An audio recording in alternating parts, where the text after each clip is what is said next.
Hello, hello. Happy Sunday to everyone. Let's talk about the AI CEOs walking back their statements on the job apocalypse. The past 1 to 2 years, or to me, what feels like a lifetime, all we've heard is that AI is going to take away our jobs. We're all going to be displaced, and we're going to live in a utopia of universal basic income where we will have time to do arts and crafts and poetry and rest and relaxation because AI is going to take our jobs. And now the AI CEOs, the architects of this AI job apocalypse, are now rolling back their statements. And I have one question for you. Why? Why are they rolling it back? Is it because the technology hasn't proven that it can do it yet? Or is it because both OpenAI and Anthropic are preparing for their IPOs, their initial public offerings? That's right, if you didn't know before, both of these organizations, the names that are now part of our day-to-day vocabulary, are going to become publicly listed companies. Let's see what they're officially telling us the reasons are behind their walkbacks. Why are their prophecies not correct for now? What has happened in the past few days? So earlier this week, Sam Altman, he spoke to the Bank of Australia, the Commonwealth Bank of Australia, CEO Matt Coleman on Tuesday, and he said he was pretty wrong about AI's economic impact, which is an absolute contrast to what he said almost 12 months ago in June 2025, when he had warnings that entry-level roles were at serious risk. Okay, what has happened in the past 12 months? We'll get onto it, I promise, stick with me. Anthropic CEO Dario Amodei also has similar prophecies, predictions, fallacies. What's the one word I'm trying to look for to describe what they were saying? I can't think of it right now. It might come to me later on the stream. So Anthropic CEO Dario Amodei, who once claimed AI could eliminate 50% of white-collar jobs, now says automation may actually expand the work people do. David Solomon of Goldman Sachs, the Goldman Sachs CEO, meanwhile, has argued consistently since at least late 2025 that the panic was overblown, and is now pointing to a century of American economic history to say he was right. Sam Altman said, "I'm delighted to be wrong about this." So am I, Sam. So am I. And I've thought you were wrong for quite a while. Not because improvements or revolutions, changes can't cause job displacement, but I didn't really buy into the fear-mongering marketing tactics because I had been following the money, literally my own money, as well as what's being publicly announced. I've been following the money of token usage and how much things can cost. And when I use AI on a personal stuff, I look at the usage and I'm like, whoa, that's a lot for a day or a task or whatever it may be. And I calculate, I was like, what is this? If I'm being heavily subsidized using my flat fee subscriptions, what would this be if I was paying for raw API token? for this particular task, this particular session. And I have for other LLMs, I have paid for token usage, for API usage, and I ran out very quickly. And luckily, I was always testing it, so it was just test, like throwaway money I was using at it.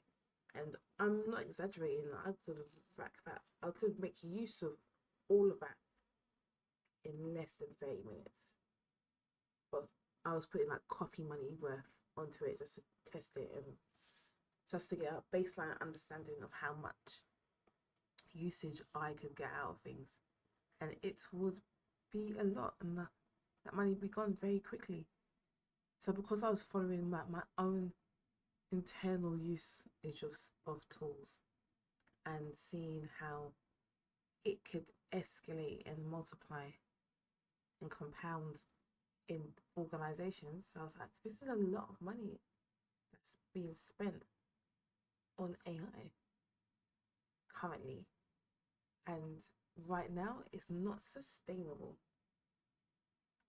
So that's why I personally didn't buy into the job apocalypse claims, because like the maths are not adding up, the numbers don't seem to be correct. So I didn't really buy into it.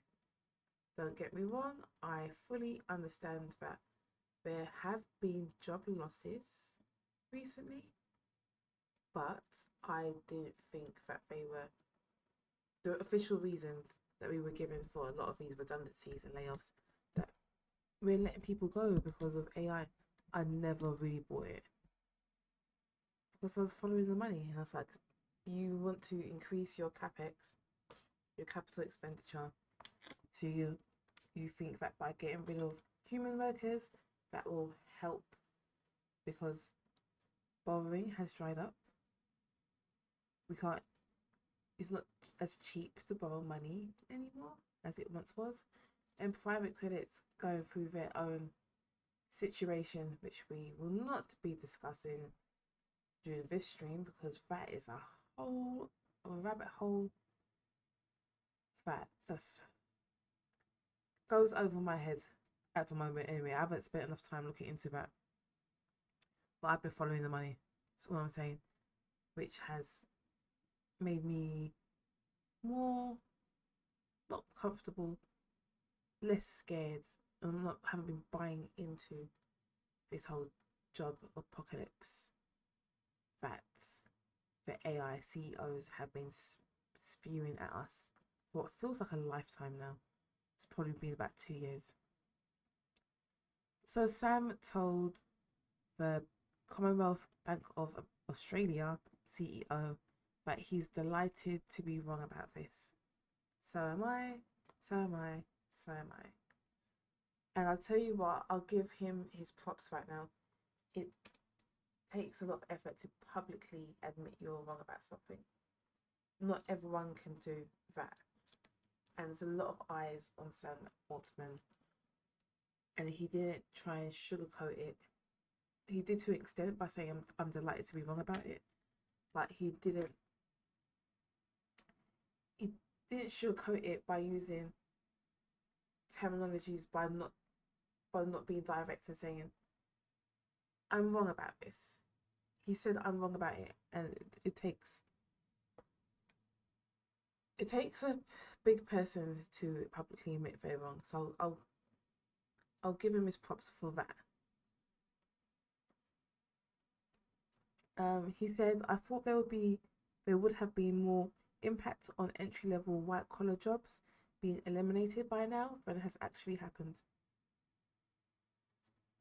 Yeah, this displacement, or this impact you're referring to here, Sam, is more than just AI. Is a multitude of reasons why there could be an impact on entry-level white-collar jobs. But in fact, there is currently an impact on entry-level white-collar jobs, not directly because of AI, not the sole issue of AI, It's a few reasons. We know that youth unemployment in various countries is quite high at the moment. Some people think it's just because of AI. It's a multitude of factors that's causing it. But what he thought was going to happen, the economical impacts that he thought AI was going to cause, have not come to fruition. He's delighted to be wrong. I'm delighted he's wrong. And I'm hoping we can all now move on from this job apocalypse narrative and potentially have a more optimistic, positive spin on the usage of AI in organization, personal life, whatever it may be. Because there are definitely benefits, there are definitely good things, there are bad things.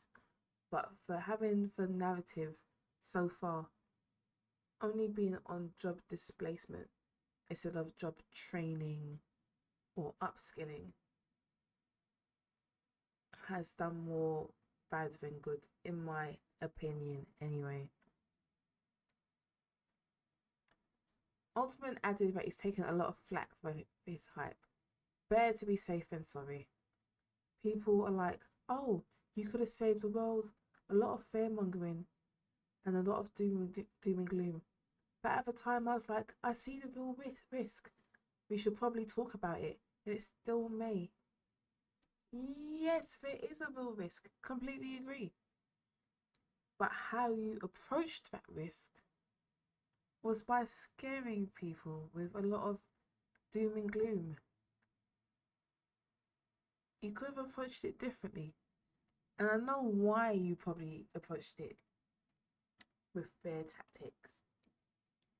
Because you needed people to sign up. You needed that revenue stream. I get it. But look now, you're having to walk back publicly. Quietly, but publicly. So, both OpenAI and Anthropic are reportedly preparing to launch their respective IPOs this year. Each company with estimated valuation of $1 trillion. So I know we haven't got a date yet for either IPOs.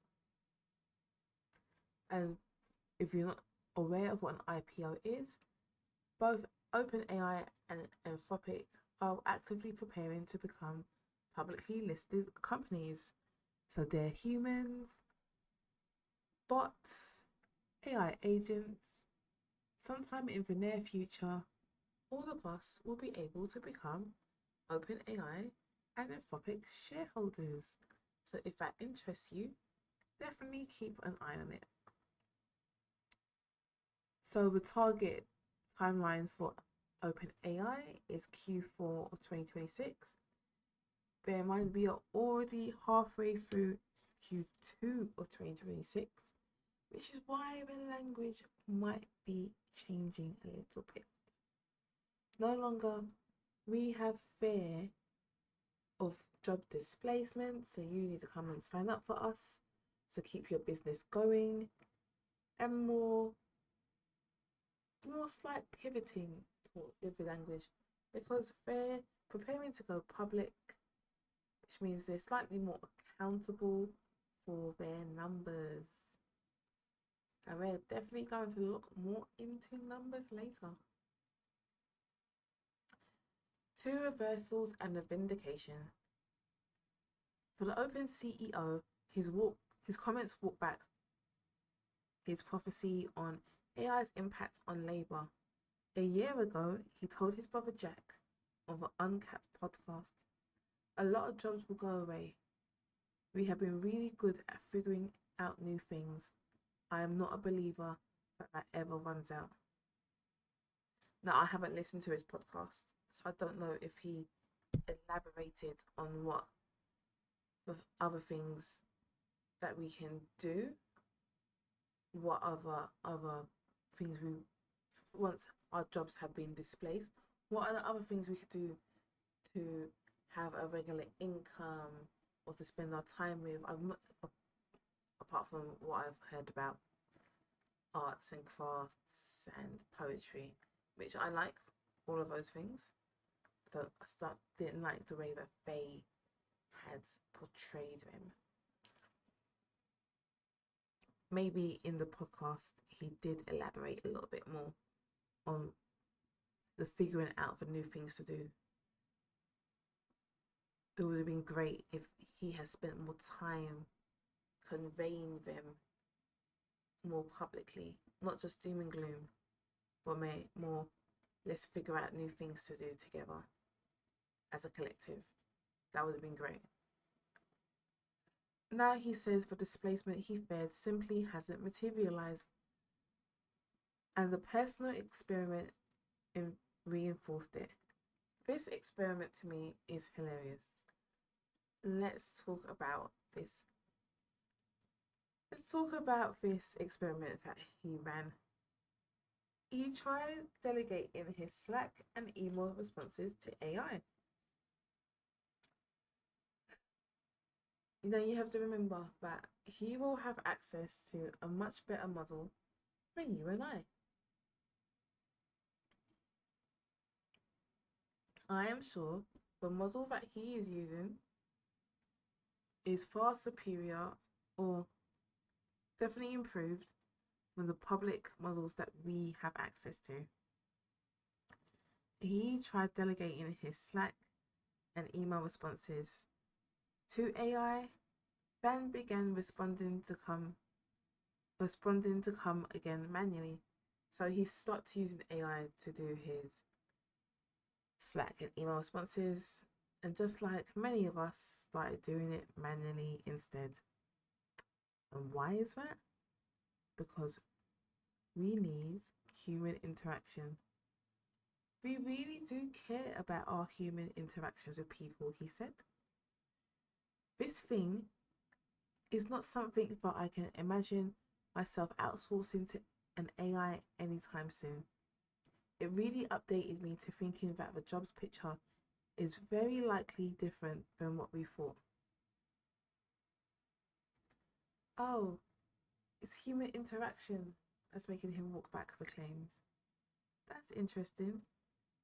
Or is it because companies, different organizations, spending has gone wild in recent months? I think it's because people have maxed out their budget for the year, and now he's having to go, uh-oh, if there's not unlimited spending, then we may have a problem. So let's talk about Dario Amodei of Anthropic, because he has also been saying similar things.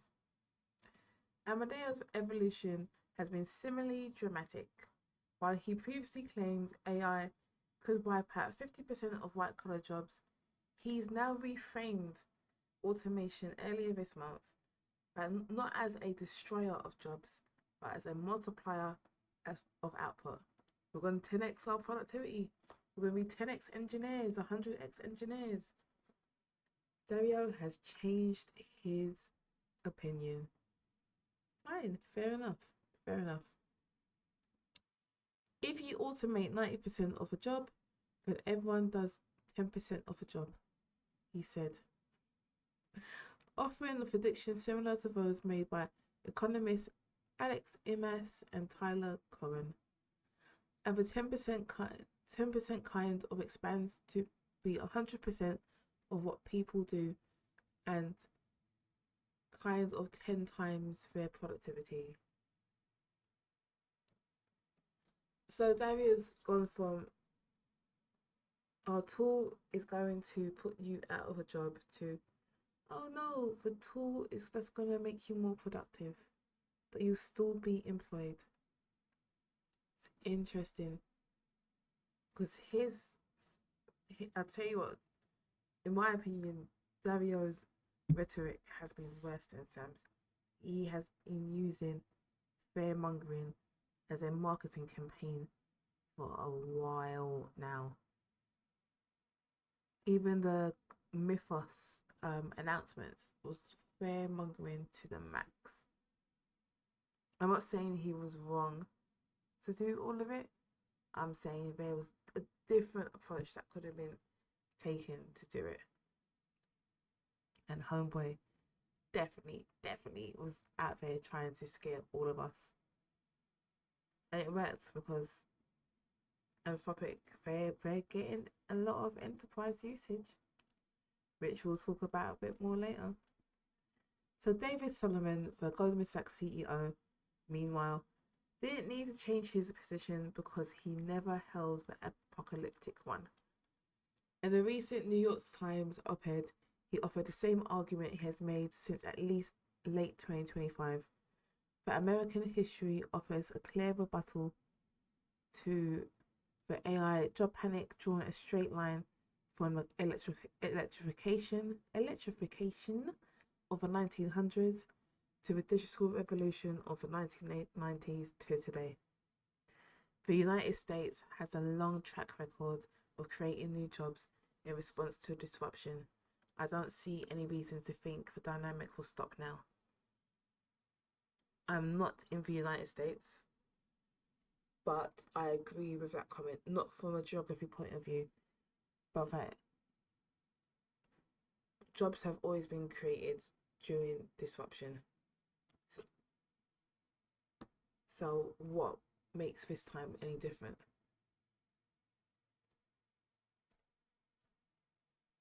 They use it as a scare tactic, they use it as a marketing gimmick. Both Sam Altman and Dario Amodei.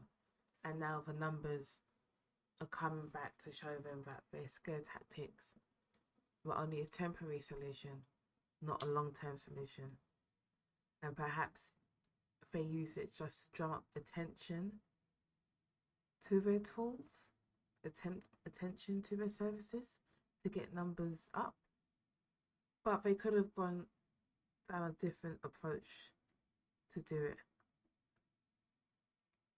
And I'm not saying that there won't be disruption and job displacement, but maybe the conversation needs to be slightly different. Not doom and gloom, but more what can we do as a society, as a culture, whatever it may be, to work through this transitional time, not just doom, gloom, you're out of a job, good luck with your life. It could have been a different approach. Let's talk about Uber. Because here are some of the numbers that are pointing to their job apocalypse claims being false.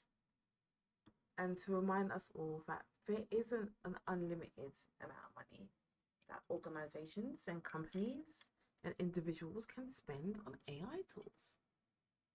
Because in April, we all found out that Uber burnt through its entire 2026 AI budget in 4 months. In 1/3 of the year, they spent their entire AI budget. In 33% of the year, they spent 100% of the budget. What's going to happen for the remainder of the year? They have to find that money some way, somehow, to cover the spending, right? Or they start rolling some stuff back. So they reduce the amount of spending for the rest of the year, but they still have to find that money some way, anyway, to pay for something for the remainder of the year. So Uber's burnt through its entire 2026 AI budget in 4 months. Now its chief operating officer is questioning whether it's worth it. That's an interesting question to ask, because is it worth it full stop?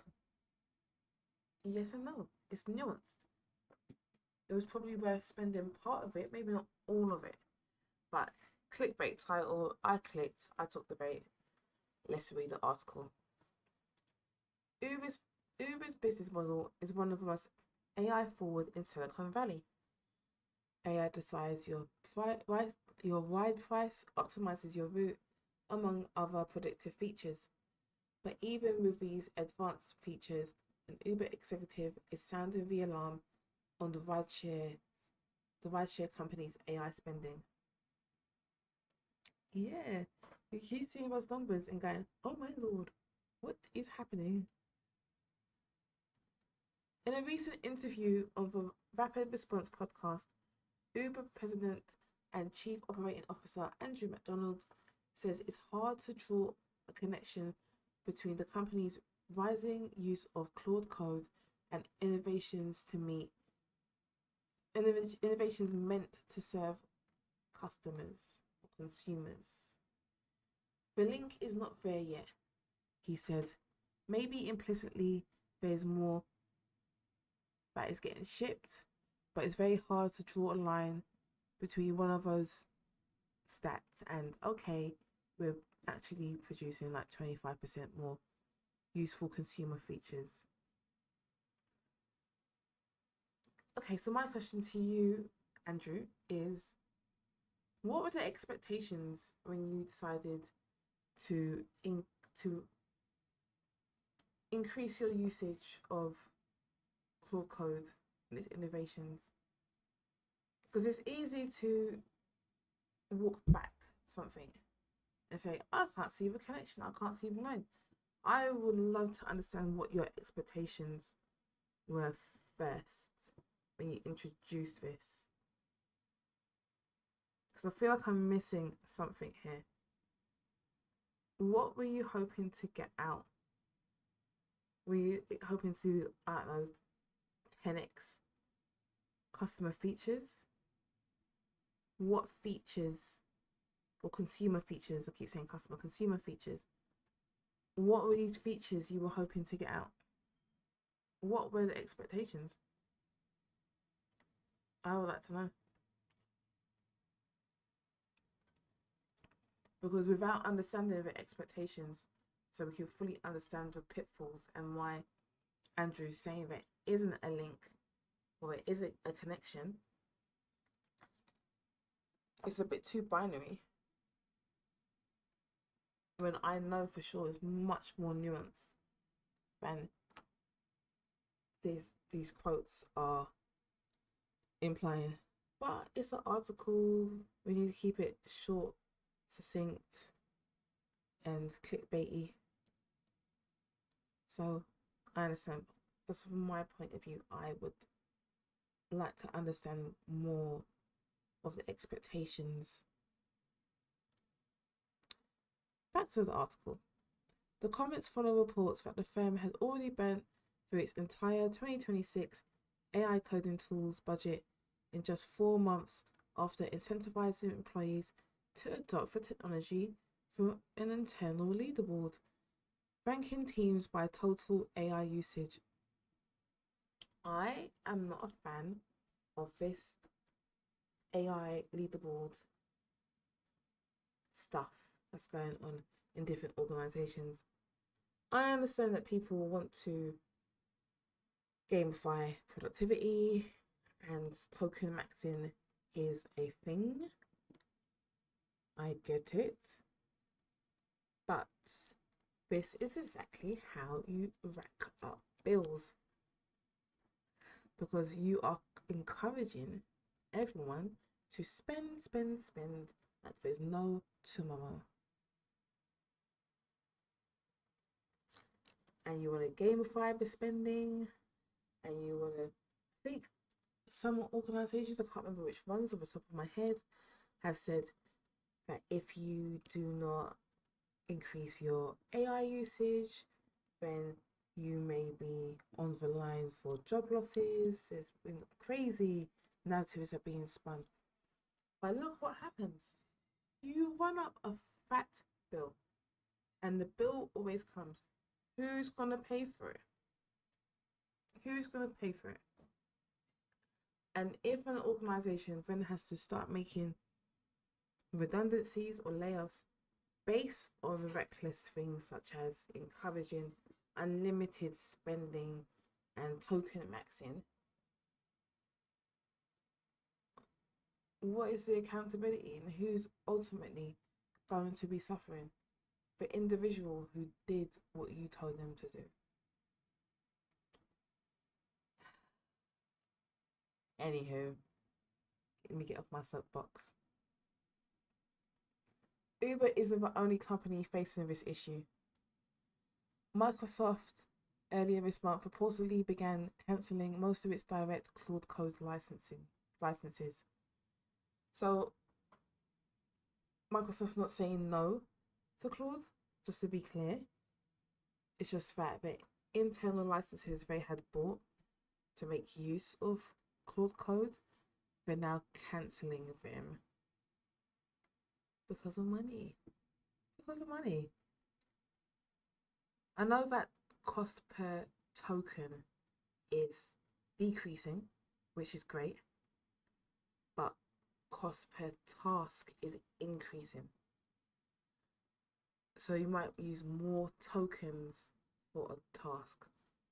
So while each token may be cheaper, the cost for a particular task is getting more expensive, which means individuals and organizations are using a lot or racking up big fat bills. And please remember that if you have got a subscription based AI usage where you're paying a flat fee, most of us who do that are being heavily subsidized at the moment. And if we had to start paying for cost per token, we might also be limiting our usage, and maybe we won't be so into this AI and autonomous world if we were also paying the bills.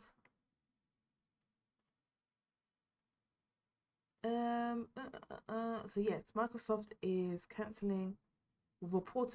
allegedly cancelling most of its direct Claude Code licenses, according to The Verge, instead moving engineers towards using GitHub Copilot CLI. A number of other business leaders have walked back their initial bullish AI views.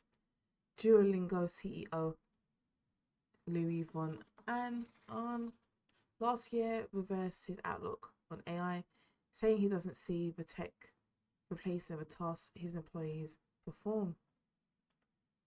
And then Uber didn't immediately respond to Fortune's request for comment.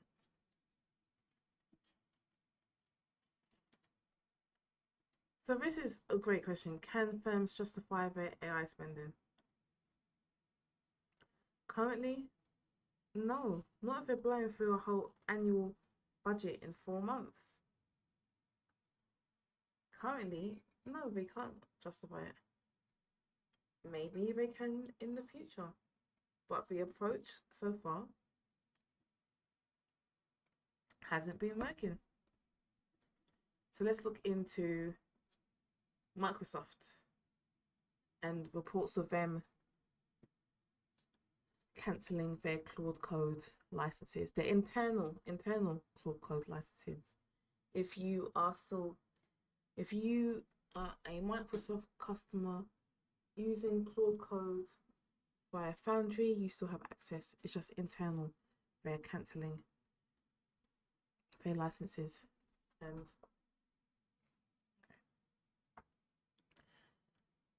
so firms today are pushing employees to use as much AI as possible. We know this, we've covered this. But Microsoft have reportedly begun cancelling most of its direct Claude Code licenses. That comes just 6 months after the firm first opened up access to Claude Code. They're cancelling the licenses within 6 months. Wow. Okay. They must have run up a fat bill in 6 months. And we're like, this is a bit too much for us. Fair enough. Encouraging thousands of its developers, project managers, designers, and other employees to experiment with coding. The tech became popular fast. I can imagine. I can absolutely imagine. I'm also a user of Claude Code, so I understand the appeal. The scale at which employees use it now, prompting the firm to reverse course on a tool its engineers has come to rely on. It's gonna be interesting how some of the engineers. I mean, they'll be fine. Humans are adaptable. I'm sure they'll be fine. But going from using Claude Code to using GitHub Copilot CLI, I wonder how that transition is going to be. I haven't used GitHub Copilot since it was in beta, but I'm sure it's drastically improved since I used it. If you have used it recently, let me know what it's like. Well, I'm sure I didn't have a great experience when I did use it, but that was years ago now. I'm sure it's much, much better than it is now. But I'd love to know the comparison to Claude Code and GitHub Copilot CLI. What are the differences? Personal views, workflow views. Let me know in the comments below. I'm very interested. Or maybe before June 15th, when Microsoft and GitHub are changing their fees, maybe I'll throw some coffee money at it and give it a go, just to understand the differences and see how far GitHub Copilot CLI has come along. The scale at which Microsoft employees use it now is prompting the firm to reverse course on a tool its engineers had come to rely on. So here we go, confirmation that cancelling Claude Code licenses won't affect Microsoft's Foundry deal, which includes investing up to $5 billion in Anthropic and giving Foundry customers access to Claude models, as well as Anthropic's $30 billion commitment to purchase Azure, I always say it wrong, it's Azure, right? Compute capacity, according to The Verge. And then we have got Uber. So here is some reporting of what I was talking about earlier about token costs becoming cheaper, but cost per task becoming more expensive. So the emerging AI paradox: cheaper tokens, bigger bills. Uber and Microsoft aren't the only firms pushing employees to use as much AI as possible. Like at Uber, a Meta employee crafted a leaderboard fittingly named Claudeonomics after Anthropic's AI model to track which workers are using the most. Amazon is pushing its employees to token max or use as many tokens as possible.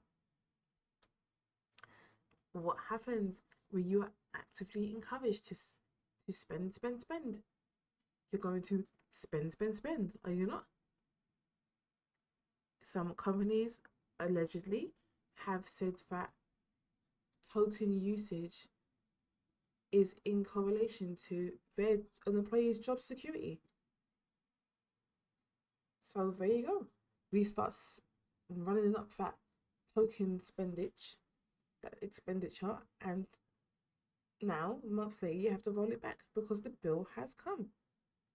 So I guess this job apocalypse is not a thing.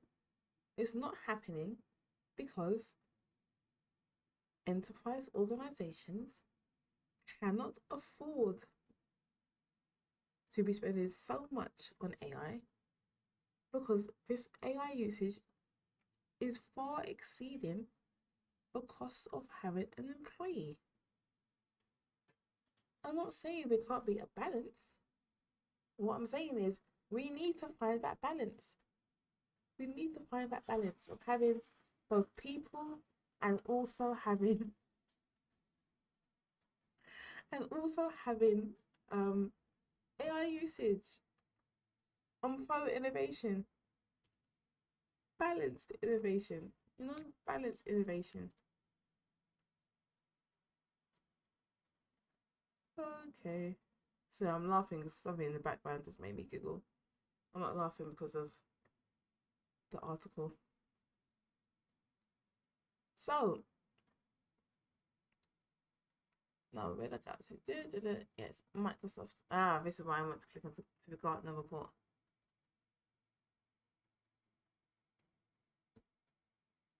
But with a token-based pricing system, the work gets more expensive with more use and better efficiency.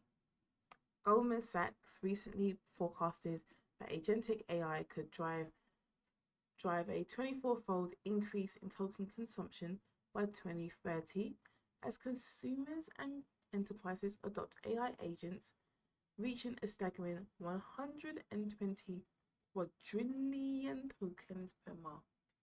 Quadrillions. Honestly, I can see that happening. As businesses turn to AI agents to boost productivity, aggregate costs could rise sharply even if the price of each token falls. Cost per token's coming down. Cost per task seems to be increasing. But as consumption increases, the cost of individual AI tokens is expected to fall sharply. A recent report from research from Gartner found that by 2030, inference on a 1 trillion parameter LLM, in simple terms, a highly sophisticated AI model, will cost AI firms nearly 90% less than it did in 2025. Even so, Gartner predicted that cheaper tokens won't translate to cheaper enterprise AI because agentic models require far more tokens per task than standard models. You right, Mum?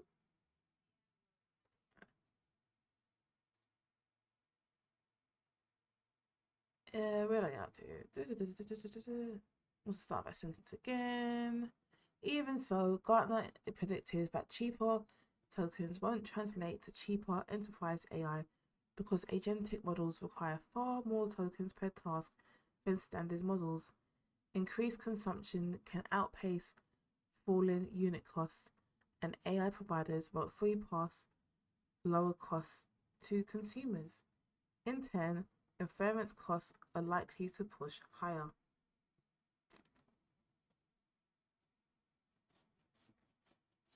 I think that this whole job apocalypse narrative has been put to bed.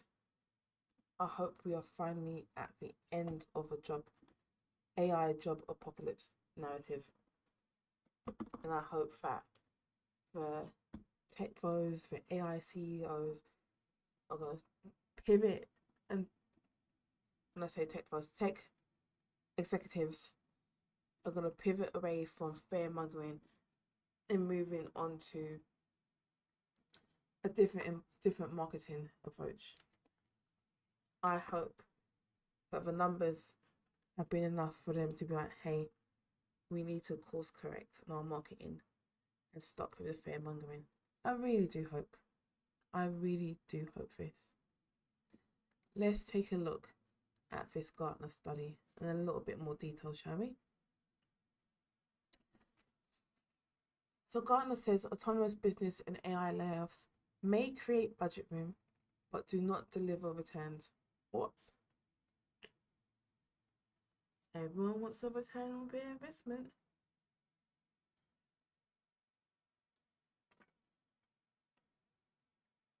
And this is probably what the Uber COO was referring to when he said, what did he say? Let me get his words correctly. Let me not make this up.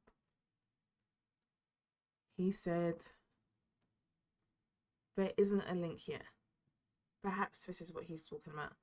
The link between budget and the consumer features. He wants to see his return on his investment, and he hasn't seen the connection yet. Perhaps that's what he meant. And because we were just getting extractions of what he said, we may have missed the full context. Perhaps he was saying that so far Uber has not seen a return on their investment. Organizations should invest in skills, roles, and operating structures that let people guide, govern, expand, and transition to autonomous capabilities. I am really hoping that this is now going to be the marketing spin. This is going to be the marketing narrative.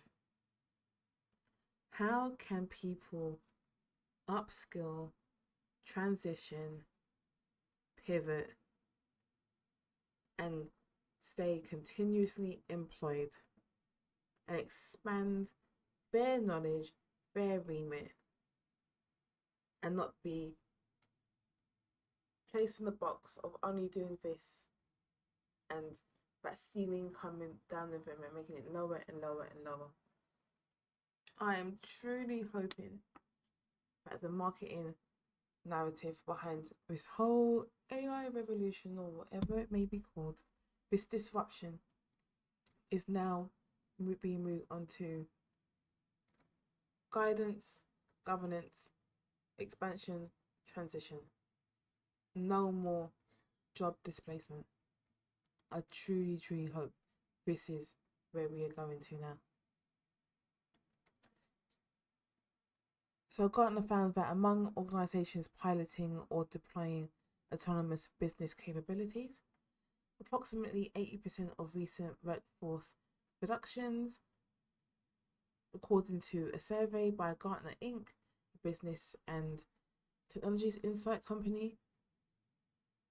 Did I say that right? It doesn't sound right saying it out loud.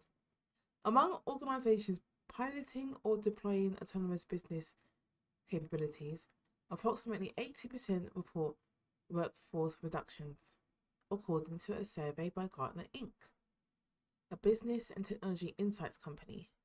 However, those reductions do not appear to translate into return on investment.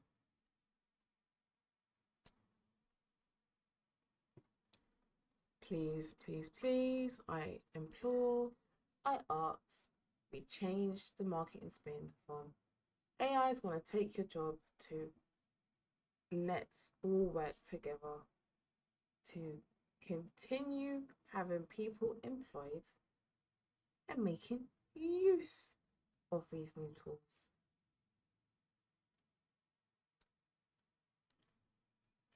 So they surveyed 350 global business executives in the third quarter of 2025. To be fair, I was a few months ago, and a lot's happened in the AI world in 2026 alone. To understand the current state of autonomous business at enterprise, qualifying organizations reported enterprise-wide annual revenue of at least $1 billion or equivalent. So these organizations have openly admitted that they have, well, 80% of them have admitted that they've gotten rid of staff to increase their budget so they can spend more on AI, and they have not received their return on investment yet. They might be waiting, they might be a little bit more patient, hoping to get their return on investment, or they might quietly start hiring people again. But no matter what they do, they have destroyed trust. And they're going to have to walk back or do something to build back trust. Which, I wish them good luck with it. Using technology, using technologies such as AI agents, intelligent automation, RPA, digital twins, and tokenized assets, autonomous business will move organizations from simple augmentation and automations to true autonomy, where both machines and people have more autonomy. Why can't people have more autonomy and keep their jobs? Anyway, who cares? In my head, the marketing spin's over and I'm happy for it.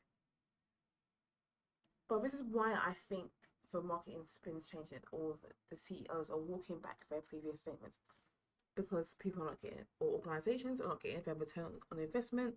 They're spending way too much, and budgets can't handle it. It's not sustainable, and there's only so many people you can fire, right? There's only so many redundancies and layoffs that can happen.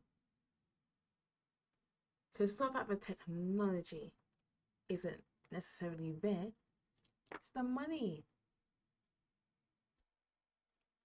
And don't forget, OpenAI and Anthropic are actively preparing for ICO.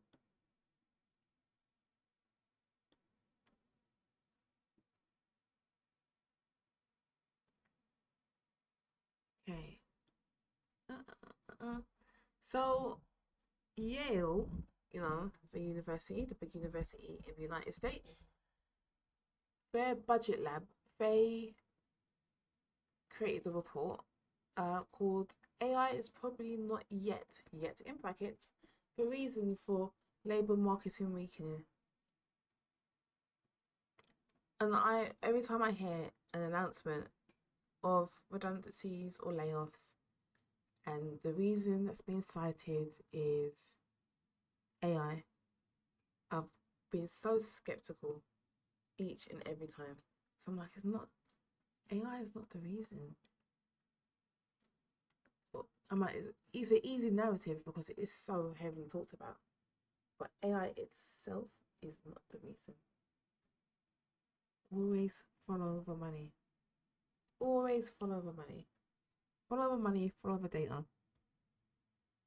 It will get you to the truth that you're seeking, whatever that may be. I was gonna quit. I know I shouldn't. I should deep dive into things, but it's been almost an hour, and it's also after midnight here, and I'm trying to be a good girl and get into bed at a sensible time. So I'm just gonna go over the key takeaways from Yale's The Budget Lab and their article on AI is probably not yet in brackets the reason for labour market weakening. The early 2026 labour market features low layoffs, but also low hiring, especially for unemployed workers. AI models have become increasingly powerful, with many observers expecting them to eventually reshape the labour market. New labour lab research subjects to the job data. Let me start again. New budget lab research subjects for jobs data to an econometric method that makes AI exposed and unexposed occupations comparable. The results do not yet show clear indication of labour market's effects of AI. The numbers, the maths do not add up for an AI specific job apocalypse. Here's something I found interesting a few months ago. So this is prior to him walking back his job apocalypse statements. Sam Altman says AI will eventually be sold like electricity and water by companies like OpenAI. He wants us all to pay for artificial intelligence by the meter. Now, most of us pay utility bills. We know what it's like to pay by the meter, by the kilowatt, by whatever measurement it is for electricity and water. That bill can run up very quickly. And you might have things in your home like smart meters or some sort of way to monitor usage. But for him to publicly say that he wants us to start paying, or he expects that AI will eventually be sold like electricity and water. Just know that the use of AI is going to get more expensive. The general use, that is. Cost per token, again, still coming down, but the cumulative, the compounding use of AI is going to get more expensive. And it's sounding like they are trying to warn us that they may be pivoting away from the flat fee subscriptions or reducing the subsidiary or the usage of it. We might get less use with our flat fee subscriptions, and he might be warning and preparing us for it. Let's get an actual quote of what Sam said.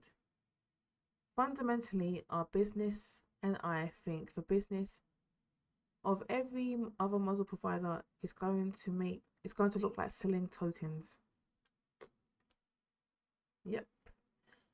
We see a future where intelligence is a utility like electricity or water, and people buy it from us on a meter and use it for whatever they want it for. It's going to get more expensive. It's going to get more expensive. And it's giving us a heads up. And it also means that companies may quieten down on this job apocalypse and AI taking everyone's job. They might be hoping they're going to start pivoting and calming down on that.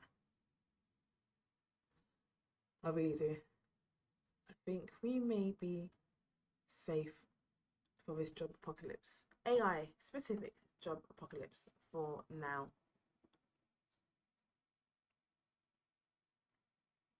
These companies have already replaced workers with AI in 2025 and 2026.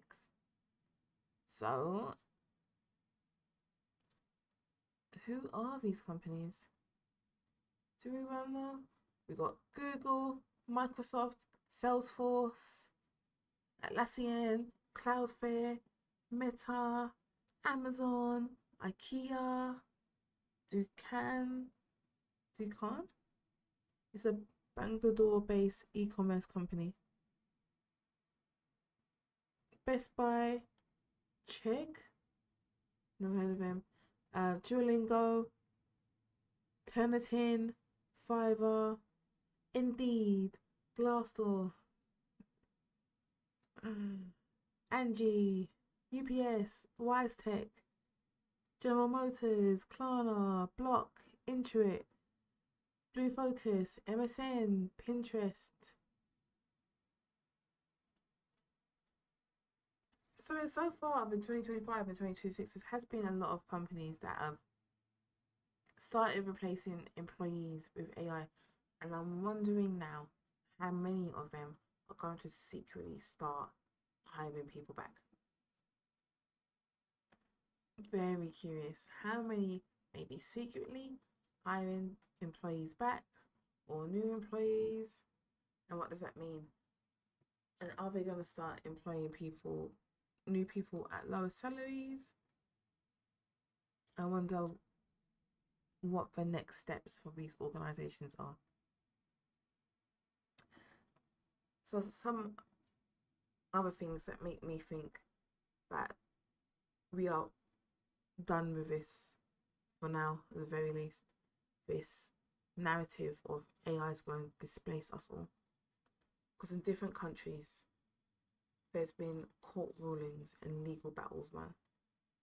So in China, we've got a Chinese court saying rules that firms cannot lay off workers on AI grounds. That's great. That's great. Because laying people off simply on AI grounds is completely disruptive and just unstabilizes everything. Like this.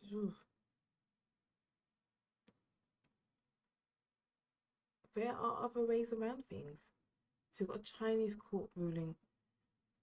The court decided that a tech firm in eastern China had illegally fired one of its workers after he refused to take a demotion when his job was automated by AI, according to a statement published by the Hangzhou Intermediate People's Court. The termination grounds cited by the company do not fall under negative circumstances such as business downsizing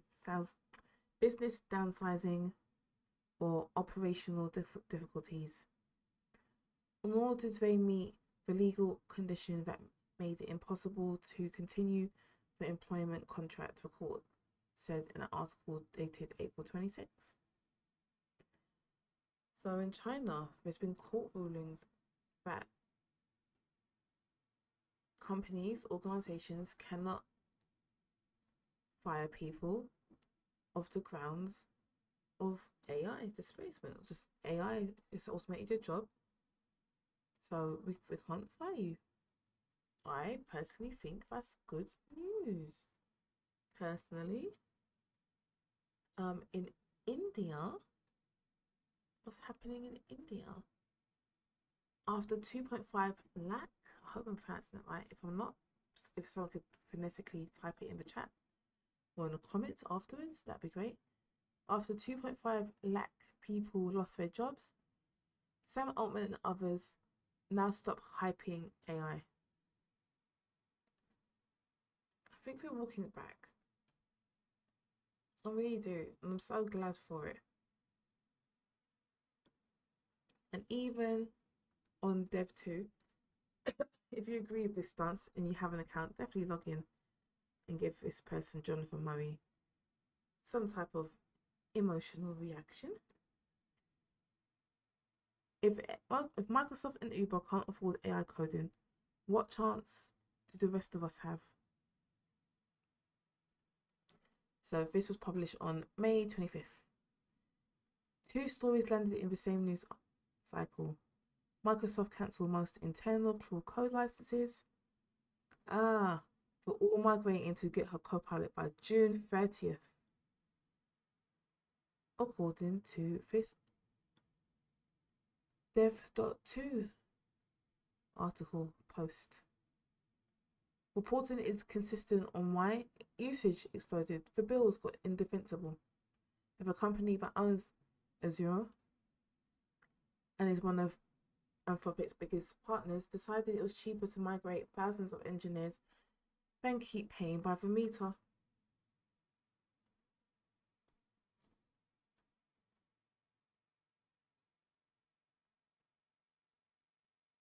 Two of the most capitalized AI bullish companies on the planet just hit a wall on AI coding cost, and we're still in the first inning. If they can't make the maths, sorry, I don't say math, I say maths, work, what happens to the rest of us? The thing nobody is saying out loud. The current generation of AI coding tools is built on one assumption: more tokens equals better output. Okay, that's another discussion for another day about the efficiency of tokens. But I just wanted to talk about the CEOs walking back their statements and yay. Now this, I'm gonna end tonight's stream on this, because these numbers do not lie. One company spent $500 million on Claude in a single month. $500 million. That is simply unsustainable. Completely unsustainable. How do you continue this type of usage if everything's automated? How do you continue this? An AI consultant told Axios Their clients didn't set limits on employees' cloud license usage, resulting in a $500 million bill in 1 month. Now, yes, this organization, this company could have set limits, but we've just seen big tech rolling out leaderboards and token maxing. So if it was being portrayed that the norm is to encourage token maxing, to encourage unlimited usage on token expenditure, then of course people are going to go wild and spend and spend and spend, because we're being told that AI is going to displace our jobs.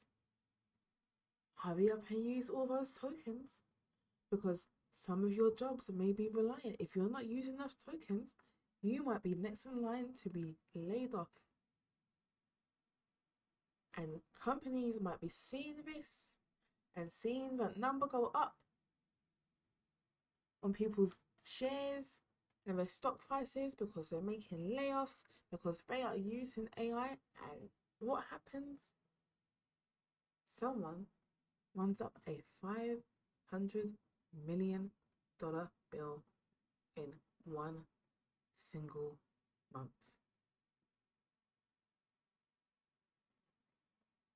This whole narrative of token maxing, this whole narrative of AI job displacement has been so reckless, and their agenda is coming back to bite many people. I honestly think that the approach could have been different this entire time. We didn't have to have how many years now of constant fear-mongering and doom and gloom. There could have been a different narrative of let's not replace humans with autonomous everything or anything. But what's being the balance? How are we gonna improve efficiency and productivity for an individual worker? What are these new things we're going to evolve into? But instead, they spent 2 years scaring everyone and having a company rack up a $500 million bill.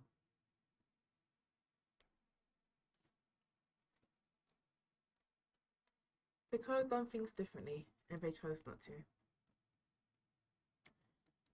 But I now think we're a little bit safer from this narrative.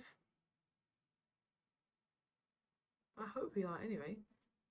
I think we're safer from this narrative. I'm hoping they make a pivot and we don't have to keep hearing about this job apocalypse. And I'm hoping that we can start pivoting towards more optimistic and hopeful things. We don't have to always be in doom and gloom. There are great uses for AI. There are great uses for automation. And those great uses do not get nearly enough of the focus that they deserve. Maybe now we can start focusing on that instead. And on that note, I'm going to wish you all a lovely rest of your weekend. I hope you have an amazing week.